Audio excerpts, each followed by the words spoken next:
persembahan dan perpuluhan dapat ditransfer melalui BCA 857 050 5000 atas nama GBI Musi Palem Indah atau scan barcode QR kode GBI Musi Palem Indah. Tuhan Yesus memberkati.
Shalom, puji nama Tuhan Bapak Ibu Saudara, kita berjumpa lagi di Menara Doa Online kita. Terima kasih buat kesetiaan Bapak Ibu Saudara. Saya percaya Tuhan sangat senang dengan kesetiaan Bapak Ibu Saudara. Mari kita awali ibadah kita ini, kita tundukkan kepala, kita naikkan doa kita. Terpujilah Engkau Allah kami yang hidup. Bapa, di dalam nama Tuhan Yesus Kristus, kembali kami datang di hadapan-Mu ya Bapa. Engkau tahu setiap hati kami hanya selalu mengandalkan Engkau ya Bapa. Kami tidak bisa jauh daripada Engkau. Ini kerinduan kami ya Bapa. Selalu duduk di bawah kaki, bersekutu menyembah Engkau ya Bapa. Di situ jiwa kami tenang ya Tuhan Yesus. Saat hadirat-Mu melingkupi setiap kami. Mari ya Bapa, Engkau hadir lagi ya Tuhan Yesus. Ketika kami menaikkan syukur kami hanya di dalam nama Tuhan Yesus Kristus. Haleluya, haleluya, haleluya Tuhan Yesus. Ku naikkan syukur padamu Yesus. Ku sembah sujud kepadamu Tuhan. Di hadapan tata kemuliaan-Mu, ku tinggikan, ku agungkan selamanya. Mari sama-sama kita ulangi dari awal. Katakan, ku naikkan syukur, ku naikkan syukur padamu Yesus. Ku sembah sujud kepadamu Tuhan, di hadapan tata kemuliaan-Mu, ku tinggikan, ku agungkan selamanya. Mari kita naikkan syukur. Segala puji syukur bagimu, ku tinggikan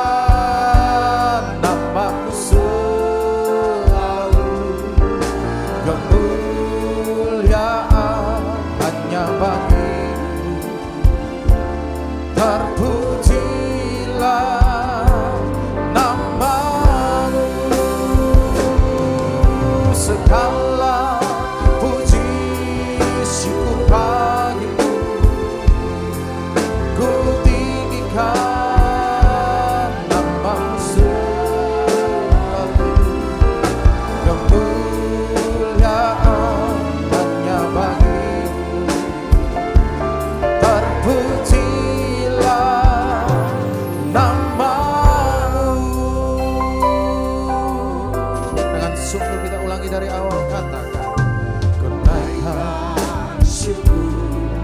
Kepadamu Yesus ku sembah sujud, kepadamu Tuhan di hadapan tahta kemuliaan-Mu.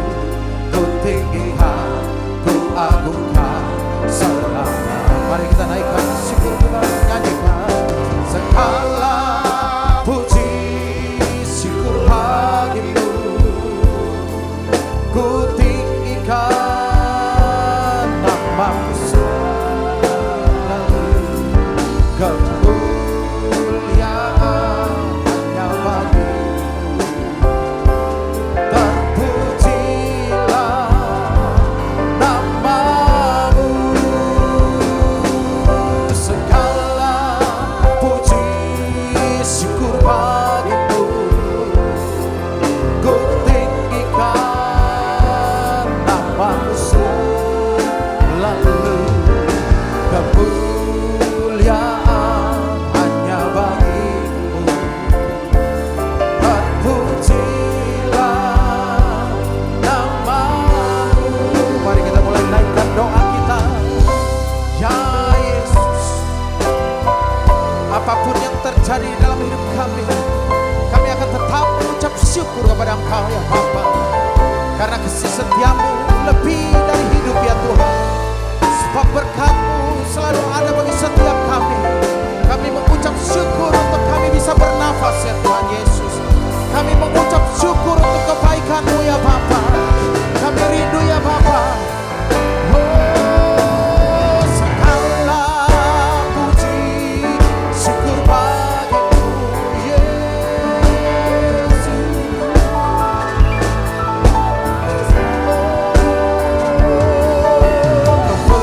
Kemuliaan hanya bagimu. Terpujilah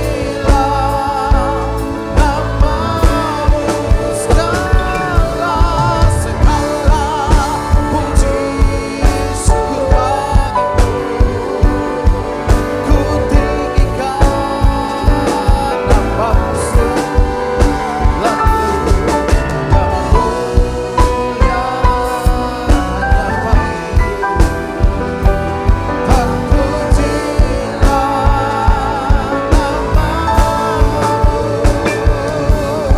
segala puji syukur bagimu. Ku tinggikan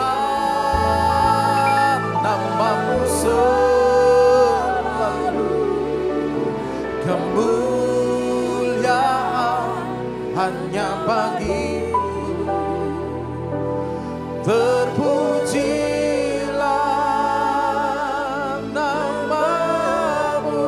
Lebih lembut lagi katakan, segala puji syukur bagimu. Lama-lama ku tinggikan namamu selalu, kemuliaan hanya bagimu. Terpujilah namamu, kemuliaan hanya bagimu. Terpujilah namamu, kemuliaan hanya bagimu. Terpujilah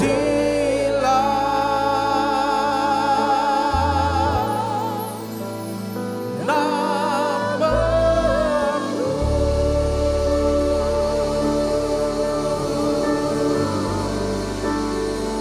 Ayo Tuhan yang berada di mana saja, yang menyaksikan ini secara online, mari kita sembah Dia. Yang berada di ruangan Holy Spirit, mari kita sembah Dia. Mari angkat suara kita tinggikan Dia. Dia Raja atas segala raja. Dia pencipta segala yang ada. Mari kita angkat suara kita sembah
Kami tak dapat membalas kasih selain sembah. Haleluya. Ku sembah Kau, ku sembah Kau. Tak dapat ku membalas kasih-Mu, Yesus. Ku sembah Kau, ku sembah Kau Bapa. Ku rindu selalu menyenangkan-Mu. Kami punya Engkau ya Tuhan Yesus. Apapun yang terjadi di dalam hidupku, selalu ku berkata, Tuhan Yesus baik. Dalam segala hal yang terjadi, tetap ku berkata, Tuhan Yesus baik. Mari sembah Dia. Ku sembah Kau, ku sembah Kau Yesus. Tak dapat ku membalas kasih-Mu. Ku sembah Kau, ku sembah Kau Bapa. Ku rindu selalu menyenangkan-Mu. Ini pengakuan kami ya Bapa. Mari sama-sama dari awal nyanyikan bersama. Apapun yang terjadi di dalam hidupku, selalu ku berkata, Tuhan Yesus baik. Dalam segala hal yang terjadi, tetap ku berkata, Tuhan Yesus baik. Mari sembah Dia. Ku sembah Kau, ku sembah Kau Yesus.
Pegang tangan kami ya Bapa.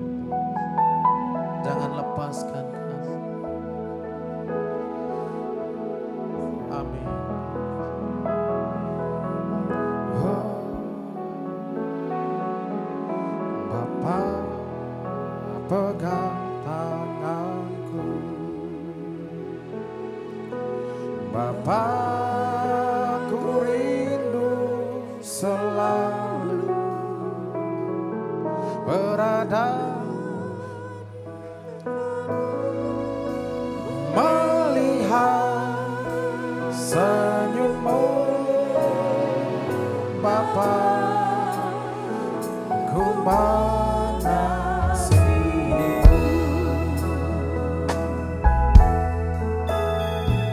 Bapa pegang tanganku. Bapa ku rindu selalu berada dekatmu, melihat senyummu Bapa, ku mengasihimu.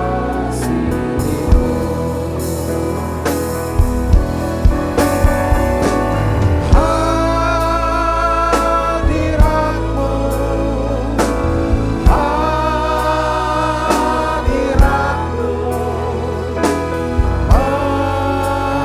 membawa kesembuhan bagiku.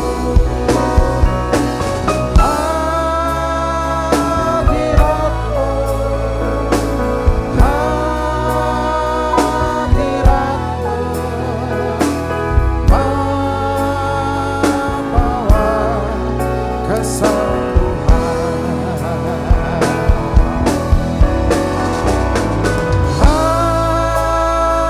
Hadiratmu, hadiratmu membawa kesembuhan bagiku.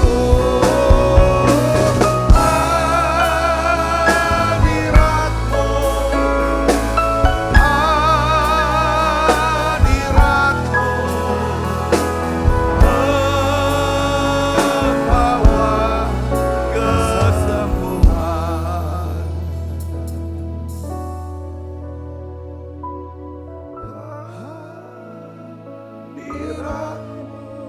Hadiratmu ya Tuhan, kami percaya membawa kesembuhan bagiku.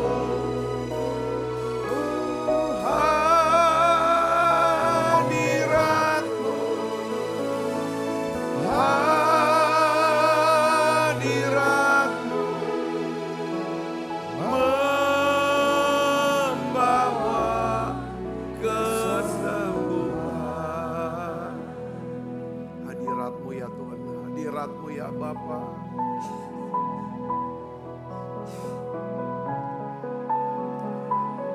Bawa kami masuk ya Tuhan, hadiratmu lebih dalam lagi. Oh ya labaka shini milabalam. Tuhan, bawa kami masuk hadirat-Mu. Mari Bapak Ibu Saudara berdoa. Minta Roh Kudus penuhi kami. Bawa kami masuk hadirat-Mu.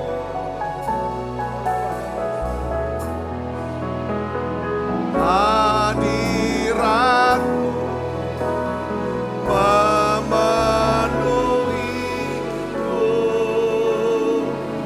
Hadirat Kudus penuhi bait-Mu, dan ku tersungkur menyembah-Mu. Yang ku nampak hanya kemuliaan-Mu. Hadirat-Mu memenuhi, hadirat kudus-Mu penuhi bait-Mu. Bersyukur menyembah-Mu, yang ku nampak hanya kemuliaan-Mu. Tuhan, di dalam hadirat-Mu kami percaya di situ ada kuasa-Mu. Di dalam hadirat-Mu Engkau memberikan kami hikmat-Mu, tuntunan-Mu ya Tuhan. Di dalam hadirat-Mu di situ ada kesembuhan, ada kekuatan. Tuhan, bahkan ya Tuhan Engkau sendiri yang berkata, orang-orang yang mencari Tuhan tidak akan kekurangan sesuatu pun yang baik. Kami percaya ya Tuhan, kami percaya. Biarlah ya Tuhan, Engkau sendiri akan menuntun hidup kami. Ya Tuhan, kami terus berdoa. Tuhan, sembuhkan setiap anak-anak-Mu yang sakit ini Tuhan. Di dalam nama Yesus. Ya Tuhan, oleh bilur-bilur Yesus, saudara yang sakit terima kesembuhan ini. Dalam nama Yesus, aku berdoa Tuhan, sembuhkan mereka semua yang sakit.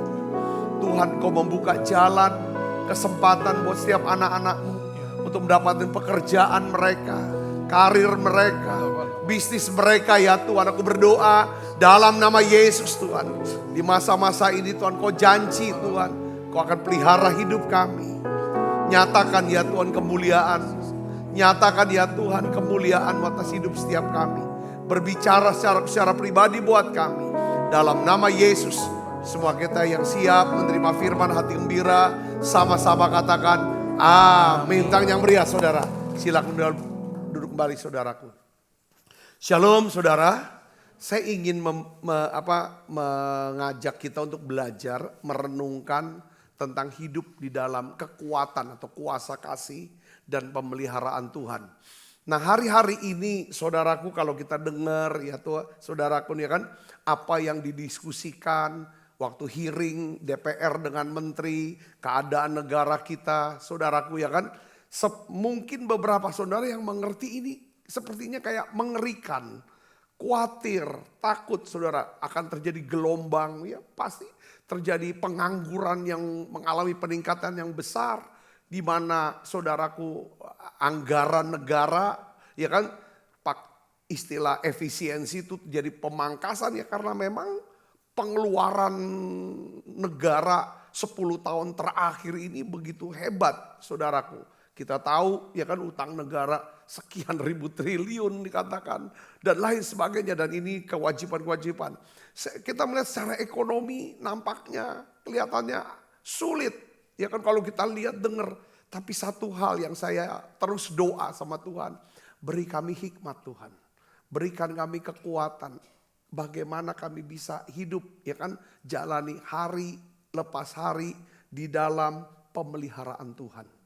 Katakan amin saudara. Ketimbang kita, ya kita perlu tahu untuk kita bisa doakan dan kita bisa berjaga-jaga untuk apa yang harus kita tahu. Bukan untuk dikhawatirkan, karena kita percaya bahwa Allahku akan memenuhi segala apa?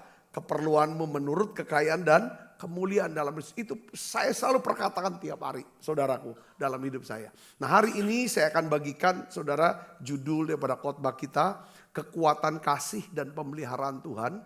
Nah, saya ingin ajak ibu bapak untuk baca ayat nats kita, Mazmur 34 ayat 10 dan 11. Jadi apa bagian kita?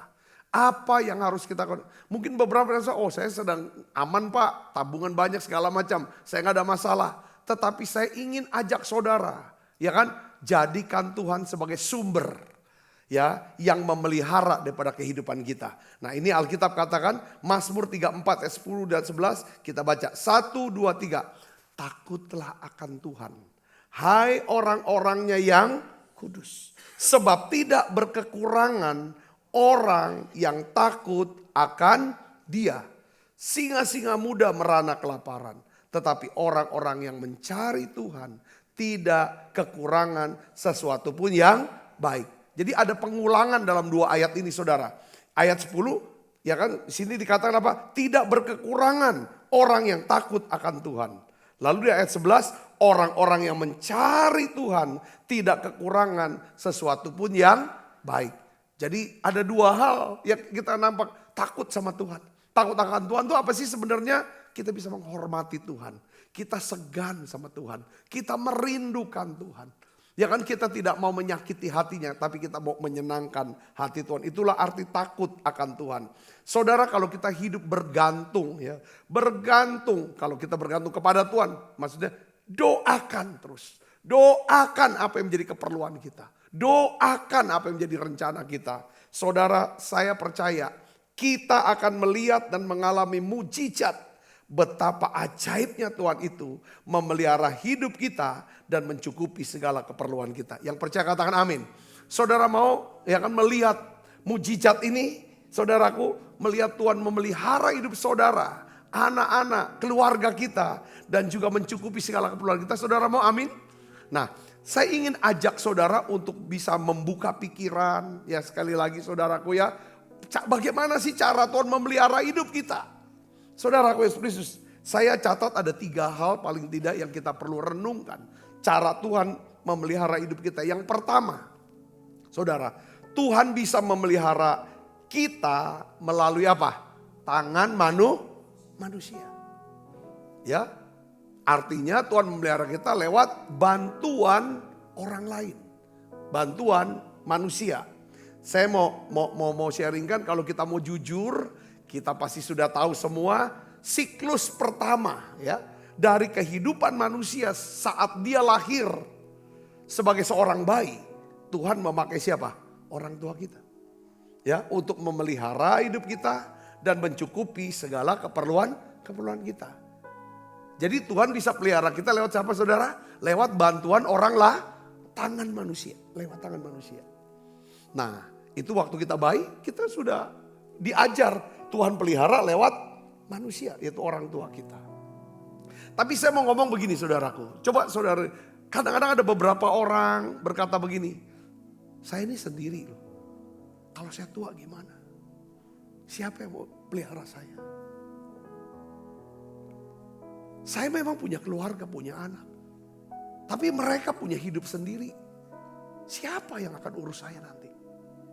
Saudara Kristus, ya kan? Memang ada saat-saat dalam hidup kita. Ada masa-masa atau musim dalam hidup kita. Ya, bisa karena usia tua, karena sakit yang membuat kita tuh nggak bisa mencukupi kebutuhan kita sendiri, menolong diri kita sendiri. Kita butuh orang lain. Ada beberapa orang kena sakit yang cukup parah. Saudara harus, ya kan? Dia butuhkan atau hal lainnya, di mana kita perlu, ya kan? Bantuan orang lain. Saya mau kasih tahu begini saudaraku. Kalau kita ngalami keadaan seperti itu, saudaraku, di mana kita butuh bantuan daripada orang lain. Saudara harus percaya satu hal, ya kan? Kalau ada orang lain yang bantu kita, ya kan? Yang menolong kita di saat-saat di mana memang kita tidak lagi berdaya. Pada usia tua kah? Karena sakit kah atau hal yang lain? Saudara harus yakin dan percaya itu pun adalah salah satu bentuk pemeliharaan Tuhan atas hidup kita. Seperti waktu kita lahir, kita nggak kepikiran, kita nggak tahu siapa yang akan tolong kita untuk kasih makan waktu kita lahir. Kita belum kenal siapa-siapa waktu kita bayi. Setuju nggak? Termasuk orang tua kita, siapa tidak tahu. Siapapun yang urus kita nggak tahu itu siapa. Tetapi yang kita tahu adalah sekarang, itu pasti adalah tangan Tuhan yang menggerakkan orang-orang ini. Ya kan? Pakai tangan orang ini untuk bisa menolong kita. Katakan amin. Saya mau kasih tahu saudara, kisah di Alkitab. Ya, pada waktu itu saudara terjadi satu kelaparan besar di Kanaan, tanah Kanaan maupun tanah Mesir. Itu kelaparannya itu udah parah banget. Sampai siapapun tidak akan pernah bisa dapatkan makanan. Lalu Yakub saudara atau Israel, ya, dia mengutus anak-anaknya, menyuruh anaknya, coba kau beli makananlah ke Mesir. Saudara, sampai akhirnya saudara kita tahu bahwa rupanya yang pegang kuasa untuk jual makanan, jual gandum saudara, itulah anaknya sendiri. Ya singkat kata saudara, akhirnya Israel, saudaraku ya kan, pergi ke Mesir. Ketemu dengan anaknya yang bernama siapa? Yusuf. Saudara, nah pada waktu Israel dan semua anak-anaknya, keluarganya saudara, datang ke Mesir, ketemu dengan Yusuf, saudaraku. Karena mereka udah, itu kondisi di mana dia gak bisa menolong dirinya sendiri. Perlu ada tangan manusia yang nolong mereka. Lalu Yusuf dia berkata, saudaraku, ya, Kejadian 45 ayat 7 dan 12 kita akan baca nih ayat. Ini perkataannya kan. Maka Allah telah menyuruh aku mendahului kamu untuk menjamin apa? Kelanjutan keturunanmu di bumi ini. Dan untuk memelihara hidupmu sehingga sebagian besar darimu tertolong. Saudara, jadi Tuhan bisa pakai tangan manusia, tangan orang lain untuk menjamin kelangsungan hidup kita dan keturunan kita. Yang percaya katakan amin sudah. Ayat 12 kita baca. Dan Yusuf memelihara ayahnya, saudara-saudaranya, dan seisi rumah ayahnya dengan makanan menurut jumlah anak-anak mereka. Katakan amin. Jadi gini saudaraku, jadi saya yakin, makanya kata kuncinya adalah apa saudara? Takut akan Tuhan dan suka mencari Tuhan. Maka kita tidak akan pernah kekurangan sesuatu yang baik. Tuhan bisa pakai tangan manusia. Waktu Tuhan pakai tangan manusia untuk memelihara hidup kita, jangan jadikan manusia itu sebagai dewa, sebagai Tuhan kita. Dia hanya sebagai keran, ya kan, saluran daripada berkat Tuhan untuk memelihara hidup kita. Yang ngerti katakan amin. Ya, itu yang jadi kita mesti tahu.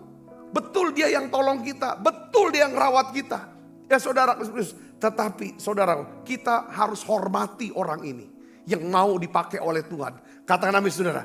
Saya juga yakin saudara bisa dipakai oleh Tuhan untuk menolong satu keluarga, beberapa keluarga, untuk supaya mereka bisa terjamin kehidupan mereka. Amin saudaraku. Amin. Nah jadi bukan manusia jadi sumber hidup kita, tetapi Tuhan. Yang kedua saudara, saya ingin ajarkan, ini jadi yang pertama. Tapi kita gak boleh bergantung pada manusianya. Nah saudaraku ya kan. Tapi kita harus terus takut Tuhan, bergantung Tuhan. Ya kan saudara, cari Tuhan sungguh-sungguh. Nanti Tuhan bisa pakai, ya kan, seseorang, orang-orang. Ya kan, ya untuk Israel dia pakai anaknya saudara. Ya. Yang kedua adalah bagaimana cara Tuhan memelihara kita saudara. Tuhan bisa memelihara kita melalui apa? Tangan Tuhan sendiri. Tangan Tuhan yang tidak kelihatan. Saudaraku, dia bisa pelihara. Dan biasanya kalau Tuhan pelihara lewat tangannya, itu bicara tentang pemeliharaan Tuhan. Ya kan? Yang ajaib, yang gak kelihatan. Saudaraku, yang tetapi nyata dalam hidup kita. Saudara saya kasih tahu satu hal begini. Ketika bayi Musa tidak lagi bisa dipelihara oleh tangan orang tuanya. Jadi kedua orang tua Musa, waktu Musa masih bayi, dia gak bisa lama untuk urus Musa. Karena ada satu ketetapan undang-undang daripada Raja Mesir atau Firaun. Bahwa semua bayi-bayi orang Yahudi itu harus dibunuh. Saudara harus dibunuh. Lalu apa yang dibuat oleh kedua orang tua Musa.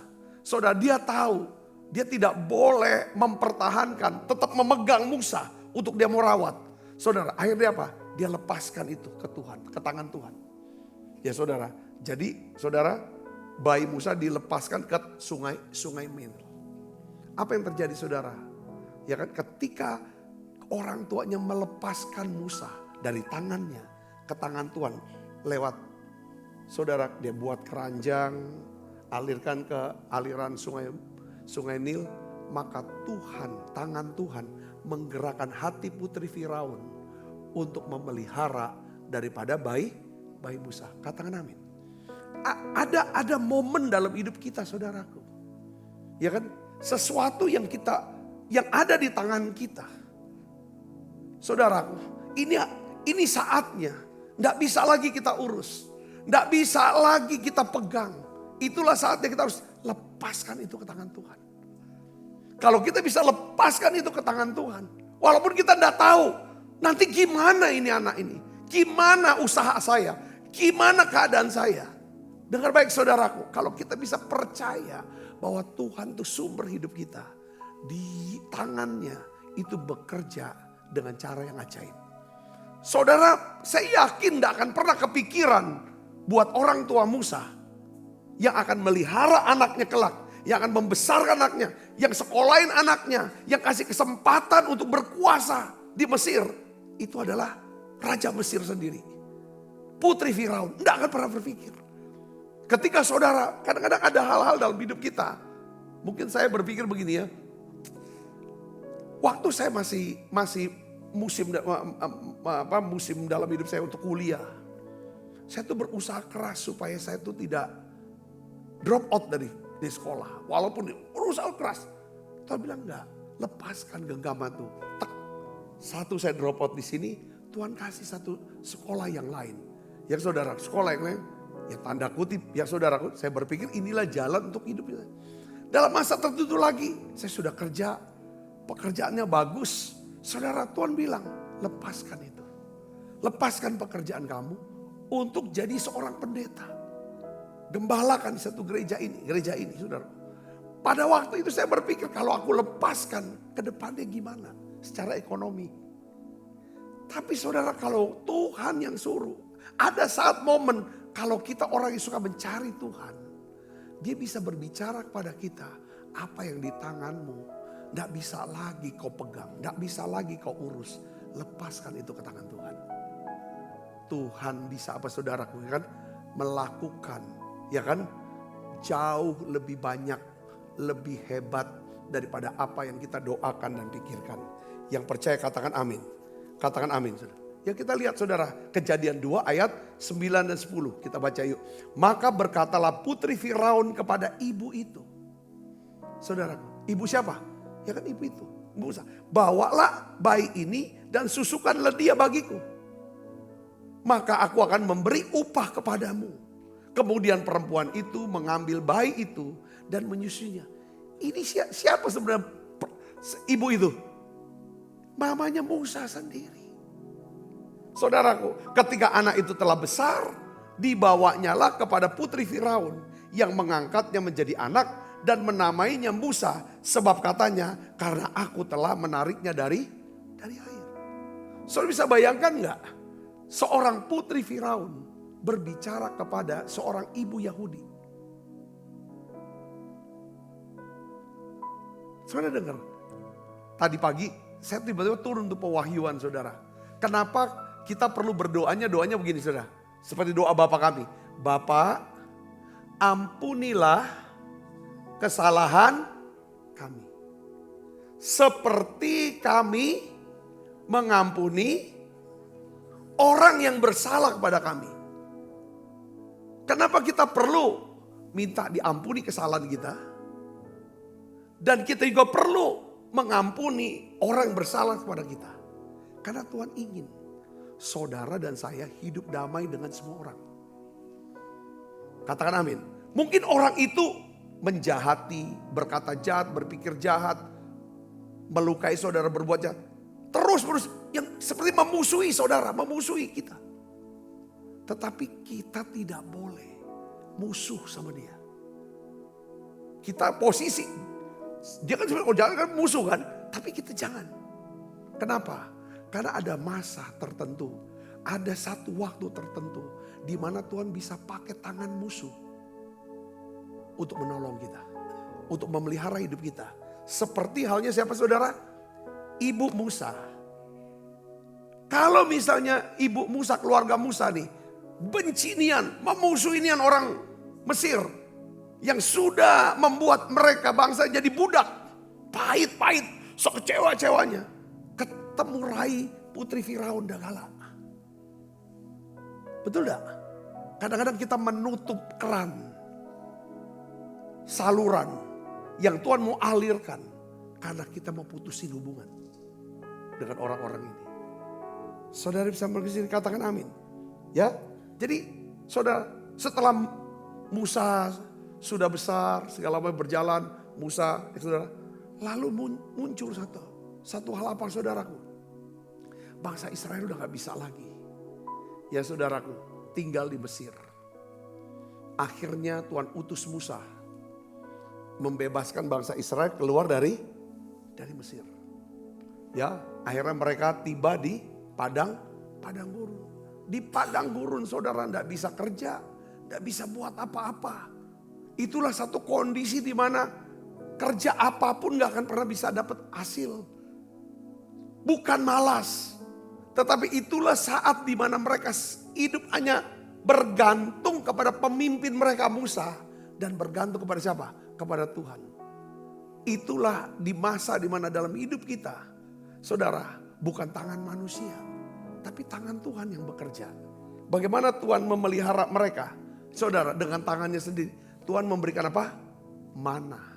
Roti. Kita baca Keluaran 16 ayat 4 dan ayat 21. 1, 2, 3. Lalu berfirmanlah Tuhan kepada Musa, sesungguhnya aku akan menurunkan dari langit hujan roti bagimu. Maka bangsa itu akan keluar dan memungut tiap-tiap hari sebanyak yang perlu untuk sehari. Supaya mereka kucoba apakah mereka hidup menurut hukumku atau tidak. Setiap pagi mereka memungutnya, tiap-tiap orang menurut keperluannya. Tetapi ketika matahari panas, cairlah itu. Katakan amin. Sekalipun tangan Tuhan memelihara mereka, mereka tetap kerja. Betul gak saudaraku? Mereka harus apa? Pergi keluar dari kemah. Mereka harus memungutnya. Saudaraku Yesus, saudara percaya bahwa Tuhan sanggup memelihara kehidupan saudara dengan tangannya sendiri? Amin saudaraku. Ini ada dalam kehidupan kita saudaraku. Mungkin saudara berpikir begini, mungkin saudara gak pernah nyangka. Ada pengalaman dalam hidup saudara. Bukan musuh, bukan teman, bukan apa. Kok tiba-tiba seperti kayak ada seseorang yang tidak kita kenal. Orang itulah yang membuka jalan, yang mencukupi kebutuhan kita. Saudara pernah gak ngalamin itu? Satu hari saudara saya mau saksikan gini. Setelah saya drop out kuliah, saya tidak kuliah lagi, saya tidak ada kerja lagi. Saudaraku, saya tinggal di rumah kakak saya pada waktu itu. Dan ini saya sudah sehat waktu itu, sudah sehat dengan cara ajaib. Ini tiba waktunya saya tuh harus punya uang. Ya kan, karena juga udah tabungan saya sudah mulai habis. Dan saya punya doa, saya ingin lanjutkan kuliah. Kuliah kan saya baru D3 pada waktu itu, mau S1. Kalau bisa di UI, saya pikir begitu kan kuliahnya. Lanjut pada waktu itu. Saudara, tapi saya gak tahu duit dari mana. Saya udah gak tahu siapa. Entah gimana saudara, saya gak pernah nyangka. Itu rekan saya, teman saya. Saya gak terlalu dekat pada waktu itu sama beliau ya. Saudara, dia juga kok heran bisa tahu rumah kakak saya. Itu kawan pada waktu saya tugas di Jayapura. Sama-sama di satu kantor dulu di Badan Pengawasan Keuangan Pembangunan BPKP pada waktu itu, teman-teman. Dia nyari saya. Dia datang, saudara, lalu dia bilang gini, kamu mau nggak gabung sama saya kerja? Aku dapat borongan untuk audit satu perusahaan besar Ciputra. Nah, perusahaan ini mau go public. Jadi bantu aku untuk periksa gitu kan. Nah, dia bilang nanti borongan ini dapatnya sekian. Pada waktu itu lumayan gede banget sih. Kalau dikonversi zaman sekarang ini cukup besar. Duitnya saudara cukup besar. Jadi untuk bisa lah untuk daftar kuliah, biaya kuliah, saudara itu cukup besar. Bahkan boleh dikata tuh kalau misalnya nggak pakai makan nggak apa-apa, bisa untuk lulus. Wah ini borongan gede. Saudara, kok bisa ya? Saya bisa dapat dari nggak ada duit sampai emang kerjanya dari pagi sampai malam kerja segala macam. Singkat kata saya dapat duit. Saya daftar untuk kuliah di UI, saya bisa keterima dan itu. Jadi ini saya mau bicara tentang tangan Tuhan tuh bukan berarti seperti zaman dulu dikasihlah roti dari sorga. Enggak ya, kita udah ada genteng ya dah. Tapi tiap orang tuh punya cara-cara. Pasti saudara pernah ngalamin. Saya bilang, iya ya. Tetap semua tangan Tuhan itu pun pasti saya bilang tetap lewat manusia. Tetap manusia dia buka jalan. Makanya saudara, saya suka dengan ayat yang Rasul Paulus tulis kepada jemaat di Korintus, saudaraku. 2 Korintus 3 ayat 5. Ya, kita baca saudara.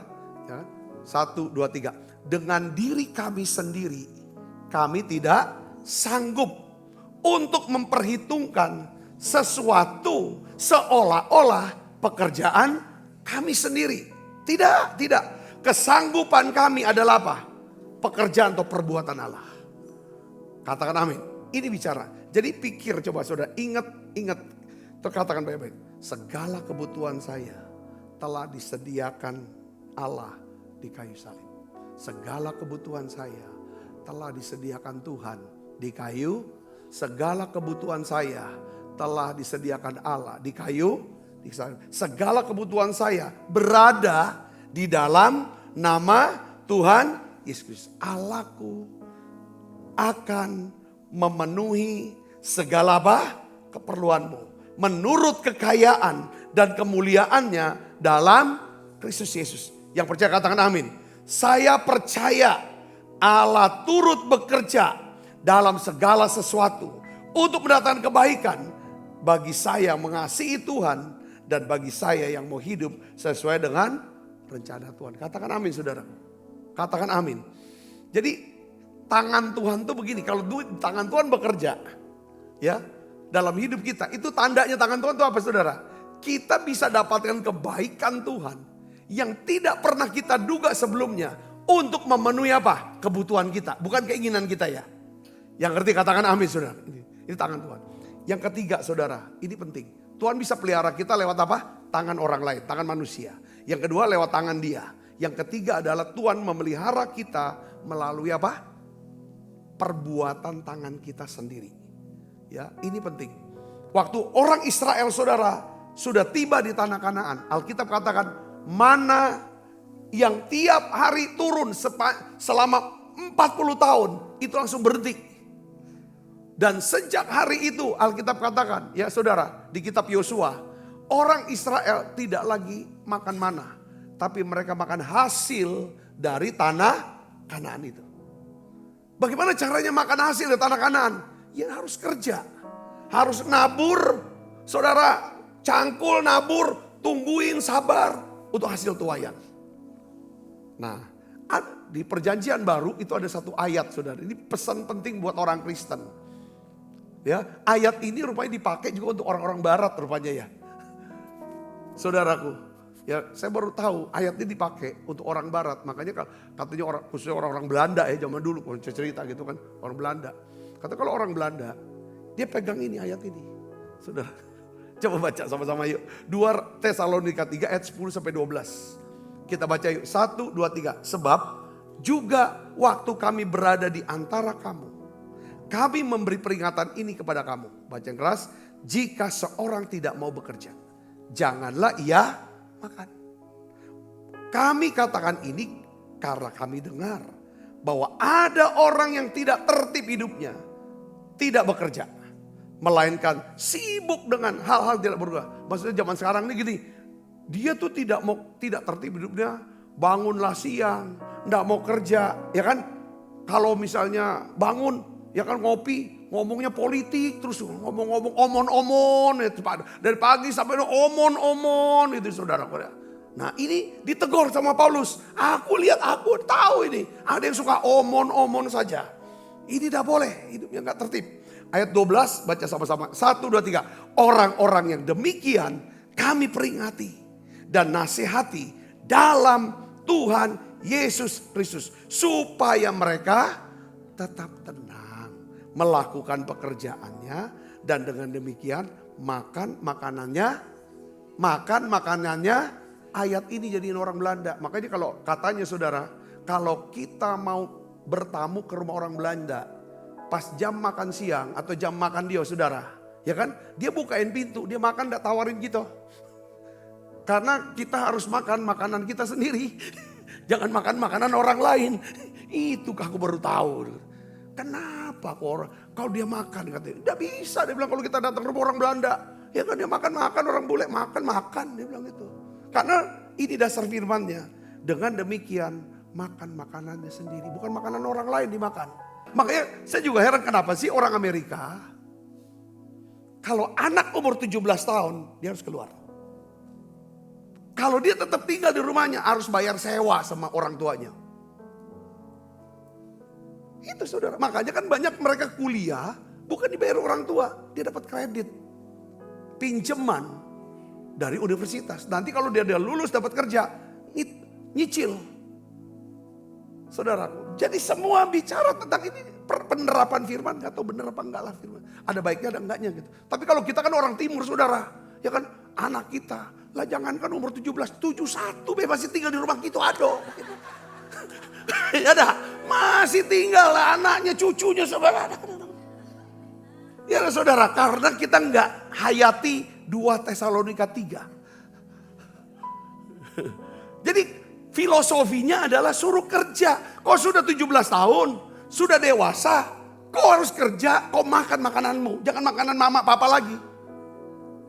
Ngerti gak saudara? Itu filosofinya situ.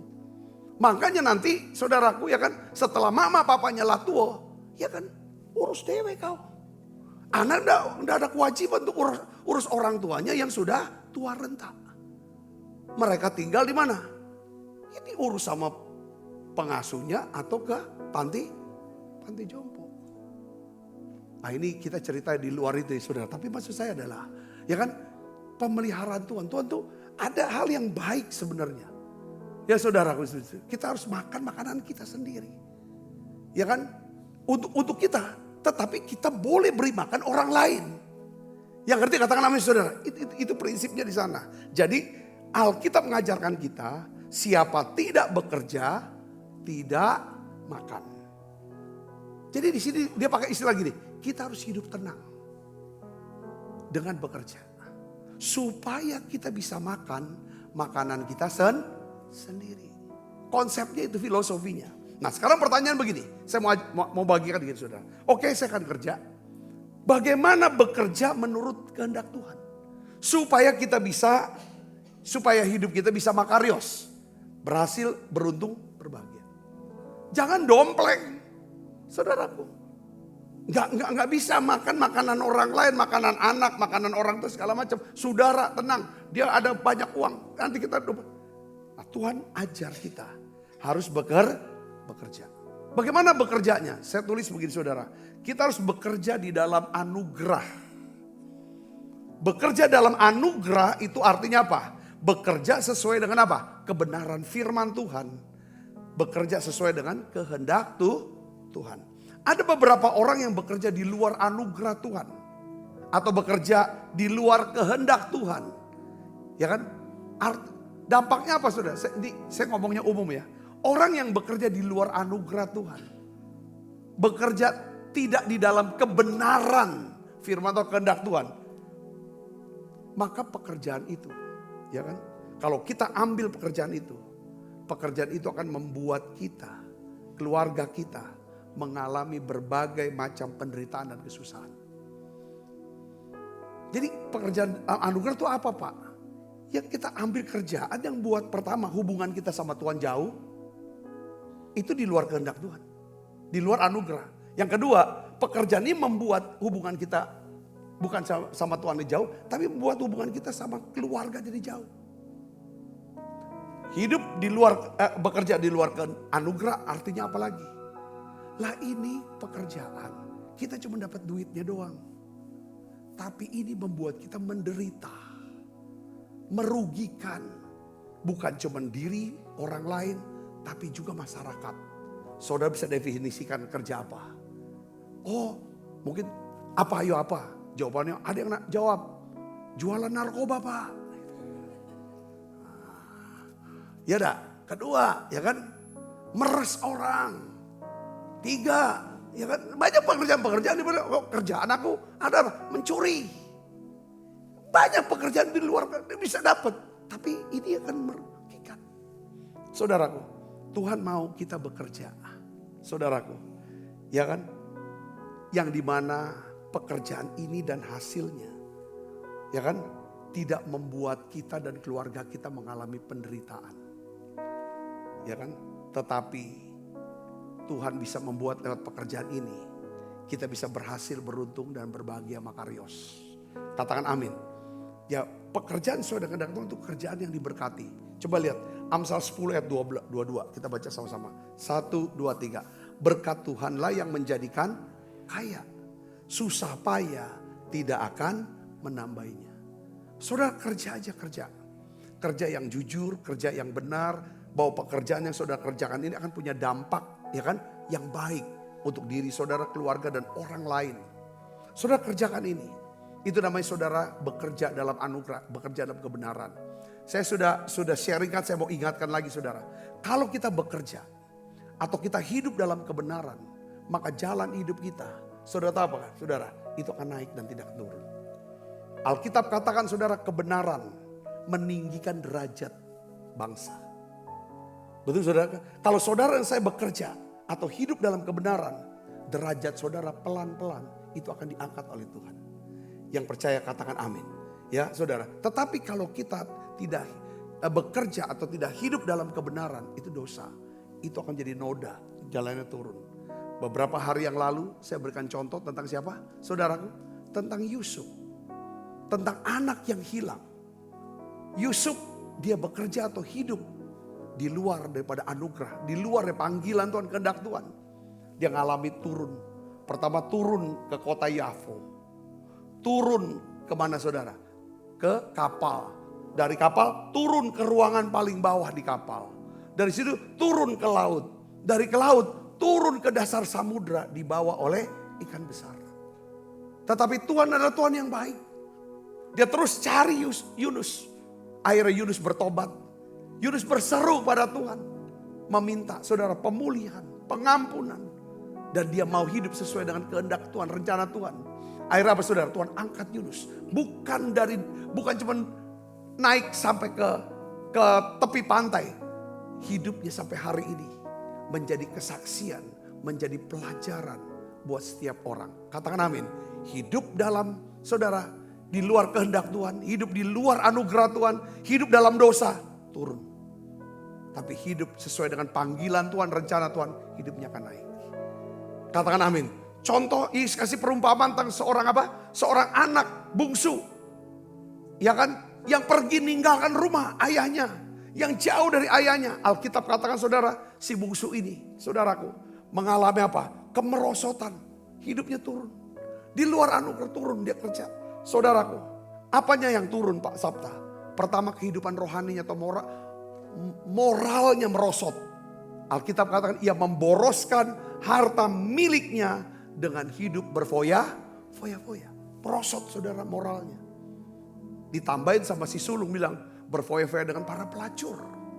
Saudaraku, yang kedua bukan cuman kalau rohani kita merosot, pasti juga kita hidupnya gak tenang, kering, kosong. Hidup kalau rohani kita merosot, moral kita merosot, kita hidup dalam dosa, itu rasa hidup di mana gak ada Tuhan, itu kering biasanya. Itu udah menderita. Biasanya si anak ini tidak pernah mau balik. Waktu dia ngalami kemerosotan rohani. Tambah lagi kemerosotan apa saudara? Kemerosotan ekonomi. Alkitab katakan setelah dihabiskannya semuanya. Timbullah bencana kelaparan di dalam negeri itu. Dan ia pun mulai melarat. Ekonominya drop. Turun. Tuhan mau waktu ekonominya drop. Cepat balik lagi ke rumah bapak. Dia tidak mau balik. Lalu akhirnya apa saudaraku? Ya kan? Setelah ekonomi. Dia pergi bekerja pada seorang majikan di negeri itu. Alkitab katakan majikannya itu menyuruh dia pergi ke ladang. Untuk apa saudara? Untuk jaga babi. Ini buat orang Yahudi jaga babi. Bicara tentang apa? Bukan ekonomi lagi. Ini masalah kehidupan sosialnya merosot. Tuhan mau. Kapan kehidupan kita sosial merosot? Ketika semua masyarakat di gereja, masyarakat mulai apa saudara? Menghina kita. Mengecilkan kita. Tuhan mau, ini adalah kemerosotan. Pada waktu kita ngalamin kemerosotan, Tuhan mau, ayo bangkit, cari terang lagi. Tapi si anak yang hilang itu tidak mau berhenti. Masih terus, akhirnya apa saudara?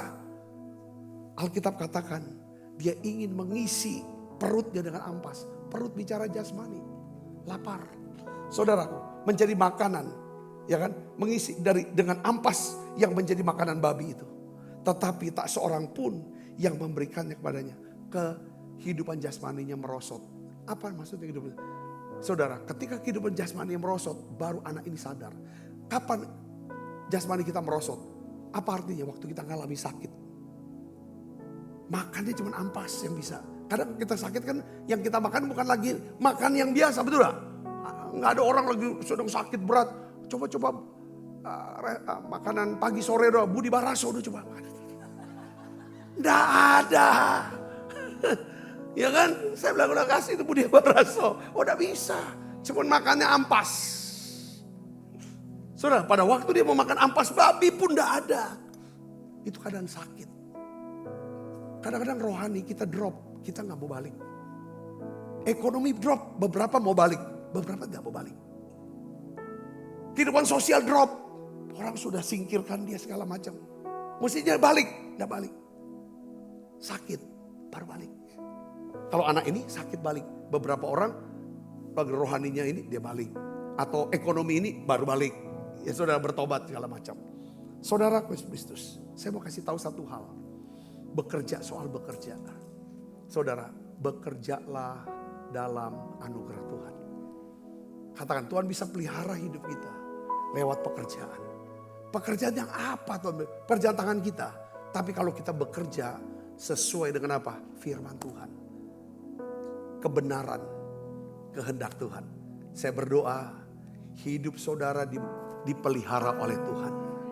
Hidup kita semua dipelihara oleh Tuhan. Di masa-masa sekarang kita butuh Tuhan.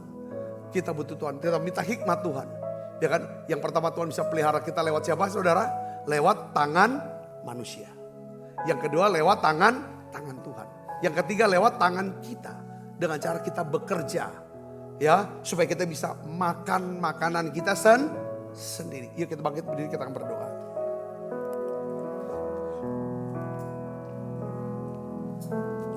Ku di tangan, siapkan diri makan perjamuan kudus saudara.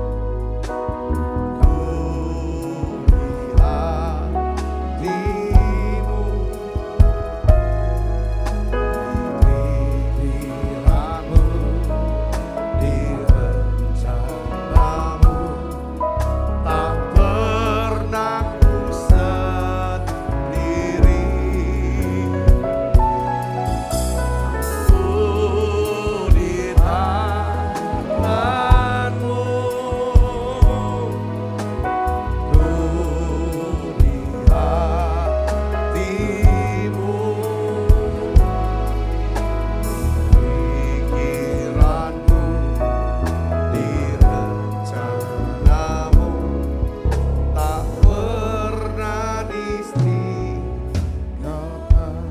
Sebab apa yang telah kuteruskan kepadamu telah aku terima dari Tuhan. Yaitu bahwa Tuhan Yesus pada malam waktu diserahkan mengambil roti. Dan sudah itu mengucap syukur atasnya. Ia memecah-mecahkannya dan berkata, inilah tubuhku yang diserahkan bagi kamu. Perbuatlah ini menjadi peringatan anak-anakku. Saudaraku, bukankah roti tangan kita ada persoalan kita dengan tubuh Kristus? Mari kita makan dalam.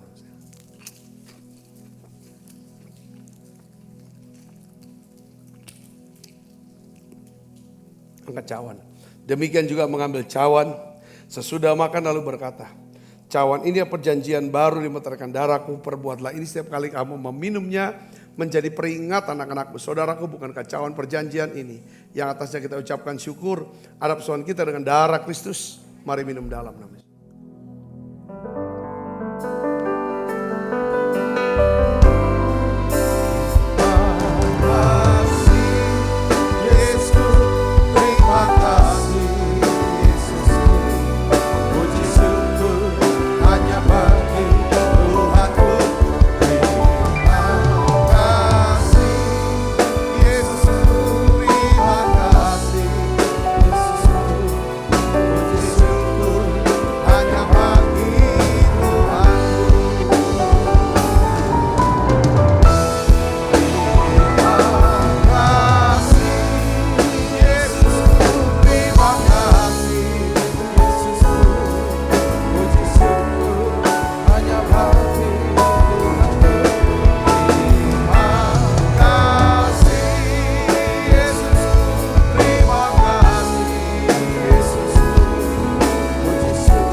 Kita kekasih Kristus, terimalah berkat yang berlimpah-limpah daripada Allah Bapa dalam anak yang tunggal Tuhan kita Yesus Kristus. Persuan yang manis para Roh Kudus biar kita semua mulai saat ini sampai Yesus datang menjadi Tuhan permain dan sampai selama-lamanya. Semua kita yang percaya berkati sama-sama katakan amin. Tuhan berkati saudara semuanya.